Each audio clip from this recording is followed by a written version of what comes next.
नवरात्र के 9 दिन भक्ति और साधना के लिए बहुत पवित्र माने गए हैं। नवरात्रि के तीसरे दिन देवी दुर्गा के चंद्रघंटा रूप की पूजा की जाती है। मां चंद्रघंटा के मस्तक पर घंटे के आकार का अर्धचंद्र है। इसी कारण से इन्हें चंद्रघंटा देवी कहा जाता है। इनके शरीर का रंग सोने की तरह चमकीला है। मां के 10 हाथ हैं, जिनमें अलग अलग अस्त्र और शस्त्र होते हैं। वहीं मां चंद्रघंटा का वाहन सिंह है। मान्यता है कि मां चंद्रघंटा की सच्ची निष्ठा से पूजा अर्चना करने से जीवन में शांति, समृद्धि और मानसिक संतुलन आता है। मां चंद्रघंटा की कथा पौराणिक कथाओं में वर्णित है कि असुरों का राजा महिषासुर अत्यंत बलशाली और अहंकारी था। उसने कठोर तपस्या कर ब्रह्मा जी को प्रसन्न किया और अमोघ वरदान प्राप्त किया कि उसे कोई भी देवता या असुर नहीं मार सकेगा।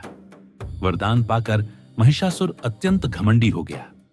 उसने देवताओं पर आक्रमण करना शुरू किया और स्वर्गलोक पर अधिकार कर लिया।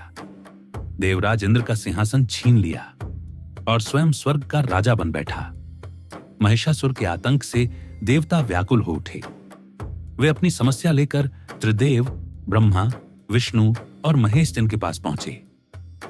देवताओं की व्यथा सुनकर त्रिदेव भी क्रोधित हो उठे। उनके तेज और क्रोध से एक अद्भुत ऊर्जा प्रकट हुई। वह ऊर्जा एकत्र होकर मां दुर्गा के चंद्रघंटा स्वरूप में परिवर्तित हुई। महिषासुर के विनाश के लिए देवताओं ने माता को अपने अपने दिव्य शस्त्र अर्पित किए। भगवान शंकर ने अपना त्रिशूल प्रदान किया। भगवान विष्णु ने सुदर्शन चक्र सौंपा और इंद्रदेव ने अपना वज्र और एक विशेष घंटा भेंट किया। इसके अलावा सभी देवी देवताओं ने अपने अपने अस्त्र शस्त्र देकर माता को अजेय बना दिया। मां ने सिंह पर आरूढ़ होकर युद्ध की तैयारी की। उनके मस्तक पर अर्धचंद्र से सुसज्जित घंटा निरंतर गूंज रही थी और उसकी ध्वनि सुनकर संपूर्ण तीनों लोक कांप उठे। फिर मां चंद्रघंटा और महिषासुर के बीच भयंकर युद्ध हुआ। धरती, आकाश और पाताल सब कांप उठे। महिषासुर बार बार अपना रूप बदलकर मां को भ्रमित करने की चेष्टा करता।